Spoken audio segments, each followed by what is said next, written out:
ओम नमः सिद्धेभ्यो। नमो नमः सत्तुहितंकराय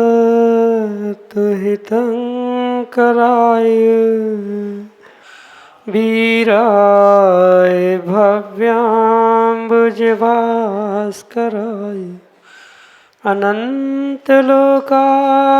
सुरार्चिताय देवादिदेवाय नमो जिनाय देवादिदेवाय नमो जिनाय। पंच परमेष्टि भगवान की परम पूज्य आचार्य भगवंत गुरुवर विशुद्ध सागर जी मुनि महाराज जी की, परम पूज्य मुनि श्री सुप्रभ सागर जी महाराज जी की,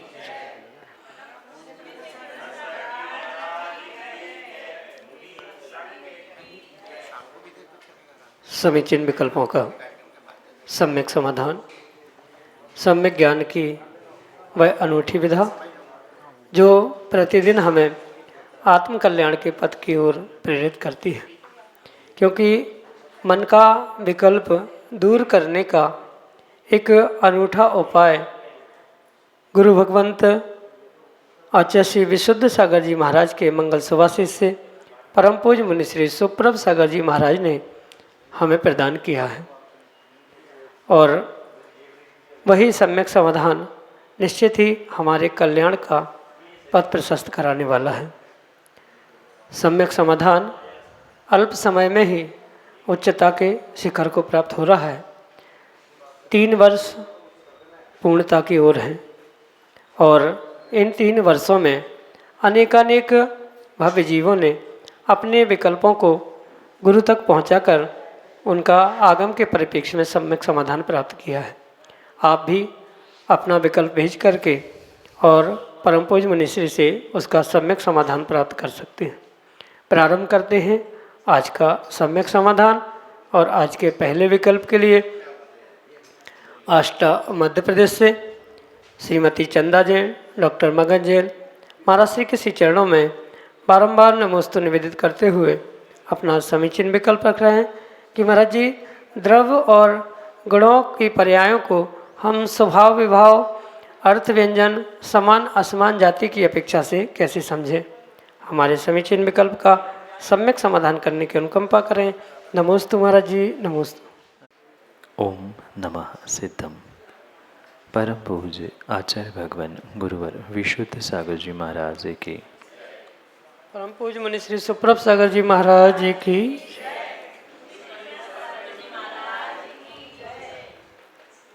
एक ही द्रव्य में जो क्रम भावी क्रम नियत क्रमवर्ती परिणमन चल रहा है उसे ही आगम के परिप्रेक्ष्य में पर्याय का। और ये परिणमन, ये अवस्था गुणों में भी होती है और द्रव्यों में भी होती है। तो द्रव्यों में जो परिणमन हो रहा है या द्रव्य में होने वाले परिणमन की विशेषता से जब कथन किया जाता है तब वह द्रव्य पर्याय कहा जाता है। और जब गुणों की मुख्यता से गुणों के परिणमन को प्रदर्शित या गुणों की अवस्थाओं को समझा जाता है उसे गुण पर्याय ऐसा कहा जाता है। और पर्याय के द्रव्य पर्याय गुण पर्याय के भेदों के बाद पुनः प्रत्येक के यानी द्रव्य पर्याय के अर्थ पर्याय व्यंजन पर्याय रूप और गुण पर्याय के भी अर्थ पर्याय और व्यंजन पर्याय रूप पुनः दो भेद हुआ कर। जो एक समयवर्ती सूक्ष्म पर्याय होती है उसे अर्थ पर्याय कहा जाता है, जो कि वचनों के इंद्रियों के पूर्ण रूप से अगोचर हुआ करती है। सामान्य रूप से उसे आचार्य भगवंतों ने षट गुण हानि वृद्धि रूप जो अगुरु लघु गुण के परिणमन के निमित्त से होने वाली विशेषता से अवस्था विशेष को ही वहाँ अर्थ पर्याय के अंतर्गत स्वीकार किया गया।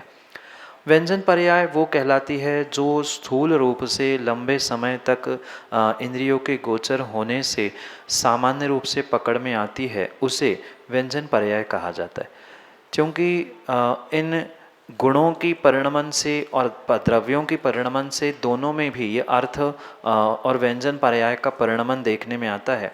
सामान्य रूप से मात्र इतना ही समझे, सूक्ष्म यानी अर्थ पर्याय और स्थूल यानी व्यंजन पर्याय। पुनः स्वभाव अर्थ पर्याय, विभाव अर्थ पर्याय, स्वभाव व्यंजन पर्याय, विभाव व्यंजन पर्याय, इस प्रकार से भी दोनों पर्यायों के यानी द्रव्य पर्याय और गुणों पर्यायों के पुनः विभाजन किए जा सकते हैं। जब स्वभाव में ही परिणमन होता है, वह स्वभाव पर्याय के अंतर्गत, चाहे वह अर्थ हो चाहे व्यंजन हो।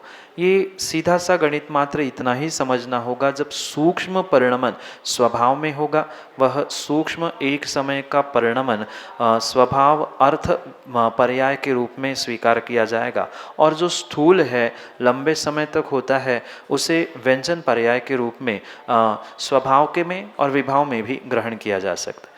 अगर संक्षेप में इसका दृष्टांत समझने का हम प्रयास करें तो प्रत्येक द्रव्य की जो अगुरु लघु गण की परिणमन की अवस्था विशेष है, जिसे अर्थ पर्याय कहा जाता है, यह अर्थ पर्याय स्वभाव अर्थ पर्याय के अंतर्गत ही ग्रहण की जाती है। और वही विभाव अर्थ पर्याय अगर जीव की अपेक्षा से समझे, क्योंकि दो ही द्रव्यों में विभाव अवस्था होती है, जीव की अपेक्षा से विभाव अर्थ पर्याय अगर हम समझे तो मिथ्यात्, राग, द्वेष आदि विभाव अर्थ व्यंजन पर्याय कहे जाते। वही अगर व्यंजन पर्याय के दृष्टांतों को हम समझे तो स्वभाव व्यंजन पर्याय और विभाव व्यंजन पर्याय की अपेक्षा से जब हम गुणों की बात करेंगे तो गुणों के परिणमन को ग्रहण करते हुए जब जो जीव के नर पुरुष स्त्री गति गत्यांतर नारक आदि प्रकार से पर्यायों का अगर विभाजन किया जाएगा तो वह द्रव्य व्यंजन विभाव पर्याय के रूप में स्वनिहित हो जाएगी। और वही स्वभाव द्रव्य पर्याय का अगर कथन करना है तो स्वभाव द्रव्य व्यंजन पर्याय सिद्धों की कहलाती है, सिद्ध पर्याय स्वभाव द्रव्य व्यंजन पर्याय कहलाई जाती है। क्योंकि ये बहुत विस्तार से समझने योग्य विषय है, इतने अल्प समय में पूरा विस्तार करना संभव नहीं है।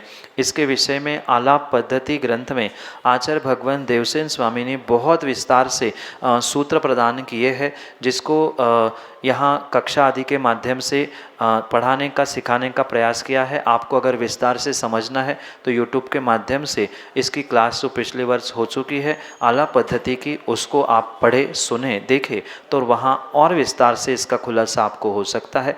पर संक्षेप से पर्यायों के निमित्त से यही आपके लिए सम्यक समझ। अनीस बोहरा, उज्जैन, मध्य प्रदेश से अगले समीचीन में कल जी, मेरा प्रश्न यह है कि कलश की महत्वता क्या है, कलश क्यों करना चाहिए, कलश की सही प्रक्रिया क्या है, और कलश के जो गंधोदक है वो ललाट पर ही लगाना चाहिए या बॉडी के किस किस अंग पर लगाना चाहिए। ये 3 मेरे प्रश्न हैं, तो इसका उत्तर चाहिए था। तीर्थंकर भगवान की स्थापना निक्षेप से जो प्रतिमा बनाई जाती है उनका ही अभिषेक करते हुए जीव विशेष पुण्य की प्राप्ति का अभिप्राय रखता है। और उसी परिप्रेक्ष्य में कलश करना, अभिषेक करना, शांति धारा करना आदि नाना प्रकार की व्यवस्थाएं वर्तमान में प्राप्त होती। चाहे उसे आप कलश करना कह दे, अभिषेक करना कह दे, शांति धारा करने, ये सभी भगवान तीर्थंकर की प्रतिमा के अभिषेक करने से पुण्य प्राप्ति का ही एक उद्देश्य अभिप्राय होने से ही ये क्रियाएं गई। किसी भी प्रकार से भगवान के अभिषेक करने के पीछे ये कारण, ये तर्क सटीक नहीं बैठता कि प्रतिमाओं का मात्र धूल आदि से मार्जिन करने के लिए, रक्षा करने के लिए, साफ सफाई के लिए भगवान का कलश या अभिषेक नहीं होता। अपने आत्मा में लगे हुए जो कलुषित परिणाम है उसको दूर करने के लिए ही कलश किया जाता है, अभिषेक किया जाता है। आत्मा की पापों से रक्षा हो, पाप जो कर चुके हैं उनका प्रक्षालन हो, इस पापों के प्रक्षालन के लिए ही भगवान पर अभिषेक कलश आदि किया जाता। साथ में इसका पुण्य प्राप्ति पूजा का एक अंग जो कि श्रावक के लिए आवश्यकों में सर्वप्रथम ग्रहण किया। इस अभिप्राय से भी प्रत्येक श्रावक को भगवान का अभिषेक कलश करना अनिवार्य रूप से आवश्यक होता है। ये आगम प्रमाण से सिद्ध होता है। रही बात उसकी विधि की, तो नाना स्थानों पर क्षेत्रीय परंपरा, स्थानीय मंदिर की परंपरा, और मंदिर ही नहीं, एक ही मंदिर में अनेक वेदियां हैं, तो प्रत्येक वेदियों की विविध विविध प्रकार की विधियां प्राप्त होती है। कोई 4 कलश से एक साथ करता है, कोई 2 कलश से एक साथ करता है, कोई एक ही कलश से करता है, कोई शांतिधारा के बाद भी पूर्ण कलश करता है।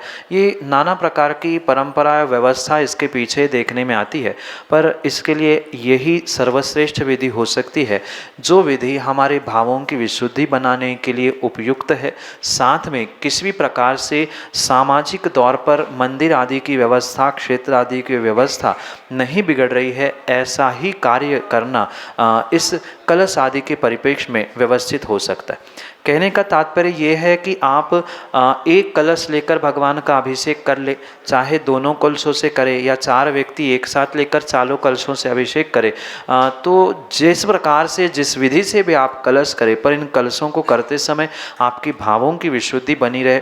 अन्यथा कोई कुछ कर रहा है, उसे देखकर भाव बिगड़ रहे, या आपने कुछ किया दूसरा टोक रहा है, तो ये आगम के परिप्रेक्ष्य में उचित नहीं है, क्योंकि समय समय पर इन क्रियाओं में बदलाव होता गया है, बदलाव होता आया है। इसलिए जो सम्यक वर्धिनी क्रिया है, जिसमें मिथ्यात्व का दोष नहीं लग रहा है, विपरीतताएं नहीं प्रकट हो रही है, ऐसी विधि करने में किसी भी प्रकार से कोई भी दोष नहीं है। पर सामान्य रूप से जब भी कलश करना चाहिए, तब तक कम से कम व्यक्ति का मस्तिष्क यानी बाल जिसे कहा जाता है, वो पूर्ण रूप से दुपट्टे से ढकना आवश्यक है। उन्हें 9 तिलक करना आवश्यक होता है। फिर हाथों का प्रक्षालन करके जिस कलश पर साथिया या चंदन आदि के माध्यम से उसकी शुद्धिकरण किया गया है, वही कलश सर्वप्रथम मस्तिष्क पर विराजमान करते हुए फिर दोनों हाथों से उस कलश को भगवान के ऊपर ढुराना चाहिए या जलधारा छोड़नी चाहिए। ये एक व्यक्ति की अपेक्षा से कलश करने की विधि हो सकती है, क्योंकि नाना क्षेत्र परंपरा इनकी अपेक्षा से विविधताएं प्राप्त होती है। मैं पुनः इस बात को इसलिए दोहराना चाहता हूँ, भावों की विशुद्धि बने ऐसा सर्वोत्कृष्ट काम करने से ही आपको इसका विशेष पुण्य प्राप्त हो सकता है। यही आपके लिए सम्यक समझ। डॉक्टर PC जैन, उज्जैन मध्य प्रदेश से अगले समीचीन विकल्प के लिए। गुरुवर द्वय के चरणों में त्रैवार नमोस्तु नमोस्तु नमोस्तु। महाराज, मेरा प्रश्न ये है कि संसार में जितने भी मिथ्या दृष्टि जीव हैं या अशुभ उपयोगी जीव हैं, वो सभी परिणति से प्रथम गुण स्थानवर्ती हैं, और वो स्थान उनका नियत है, फिक्स है कि वो न मतलब नीचे तो जा सकते हैं, इससे प्रथम गुण स्थान से नीचे कहाँ जा सकते हैं ये पता नहीं, पर आरोहण कर सकते हैं। और बाकी 9वें गुणस्थान या 10वें गुणस्थान 11वें गुणस्थान से भी नीचे अवरोहण होता है और आरोहण भी होता है। तो ये क्या सभी लोग जो प्रथम गुणस्थान वर्ती हैं, अभव्य जीव हैं या भव्य जीव हैं, वो क्या निश्चित मतलब उसी स्थान पर रहेंगे? संसार में 2 प्रकार के जीवों का व्याख्यान प्राप्त होता है, एक भव्य और एक अभव्य। इन भव्य जीवों की अपेक्षा से गुणस्थान आदि की व्यवस्था पूर्ण रूप से बदलती। जो अभव्य जीव है उसका मात्र एक पहला ही गुणस्थान होता है, और पहले गुणस्थान से कभी भी जीव उससे नीचे जाता ही नहीं है, क्योंकि वही जीव का स्टार्टिंग पॉइंट है गुणस्थानों की अपेक्षा से। इसलिए उसके नीचे जाने का तो सवाल ही नहीं उठता, और अभव्य जीवों का ऊपर भी जाने का सवाल नहीं उठता, क्योंकि उनका वह इतना तीव्र मिथ्यात्व का उदय रहता है कि वह उस मिथ्यात्व का छेदन करते हुए कभी सम्यक दृष्टि चौथे गुणस्थानवर्ती बनने का वह प्रयास ही नहीं करता। और जो चौथा 5वां गुणस्थान प्राप्त नहीं कर सकता, वो आगे के 9वें 10वें गुणस्थान तक पहुंचना कतई संभव हो ही नहीं सकता। इसलिए ये अवश्य ध्यान रखें कि अभव्य जीवों की अपेक्षा से मात्र पहला ही मिथ्याद गुणस्थान कहा है, अन्य कोई भी गुणस्थानों की परिणति उनमें देखने में ही नहीं आती। पर जो भव्य होते हैं, सम्यक दर्शन प्राप्त करने की शक्ति रखते हैं, वे इन गुणस्थानों में झूल सकते हैं, यानी चढ़ भी सकते हैं, उतर भी सकते हैं, आरोहण अवरोहण इन क्रियाओं में अपने भावों के हिसाब से चल। ऐसा कोई हिसाब किताब करने वाला कोई मुनीम नहीं है कि जो तय कर रहा है कि तुम्हें इस स्टैंडर्ड से इस कक्षा से उस कक्षा में पास कर दिया कि फेल कर दिया, पुनः वापस आ गए। ऐसा किसी भी प्रकार से नहीं है।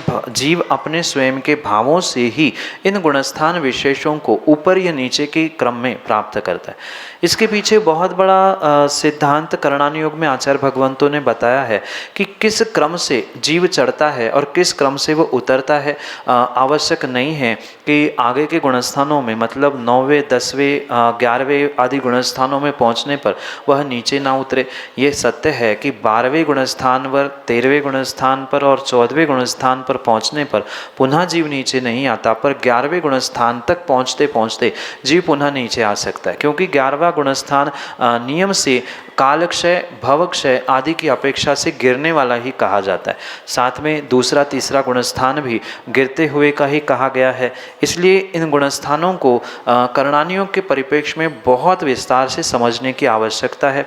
जीव जब भी दीक्षा लेता है तो वह पहले गुणस्थान से भी सीधे 7वें गुणस्थान जा सकता है, और 7वें से वह लंबे समय तक यानी 48 मिनट तक 7वें गुणस्थान का काल होने से वह मुनिराज भी 6वां 7वां 7वां 6वां इन गुणस्थानों में ही दोलायमान स्थिति में ऊपर नीचे ही करते हुए उनकी परिणति होती है। अन्य भी गुणस्थानों की विशेषता बहुत विस्तार से समझने योग्य है, क्योंकि एक एक गुणस्थान को समझने के लिए घंटों लग सकते हैं, और उन 14 गुणस्थानों का आरोहण अवरोहण इतने अल्प समय में समझाना संभव नहीं है। पर ये अवश्य समझे कि अभव्य जीवों की अपेक्षा से वह गुणस्थान स्थिर रहता है, कभी नहीं बदलता, पर भव्यों की अपेक्षा से उनके भावों की परिणति, उनका स्थान आदि की विशेषता से उनका अवरोहण अवरोहण आदि तय किया जा सकता है। पर आगे के भी जो 12, 13 और 14 नंबर का गुणस्थान है या गुणस्थानातीत अवस्था है, उनमें किसी प्रकार से अवरोहण आरोहण आदि नहीं होता। वहाँ भी क्रम से 12 गुणस्थान के बाद यानी 12वें गुणस्थान के बाद 13वां, 13वें के बाद 14वां और 14वें के बाद क्रमशः वह सिद्धावस्था, यही ऊपर का चढ़ता हुआ क्रम है। वहाँ से उतरने का सवाल नहीं, पर 11वें से उतर सकते हैं, 7वें से उतर सकते हैं, 5वें चौथे से भी उतरते हुए व्यक्ति पहले तक भी पहुँच सकता है। इसलिए करणानुयोग की विशेषता से उसका संदर्भ प्राप्त करते हुए उसे और विस्तार से समझे। संक्षेप से यही आपके लिए सम्यक समाधान। निर्मल कुमार सेठी, ऋषिनगर उज्जैन मध्य प्रदेश से अगले समीचीन विकल्प करें। नमस्तु नमस्तु नमस्तु गुरुदेव।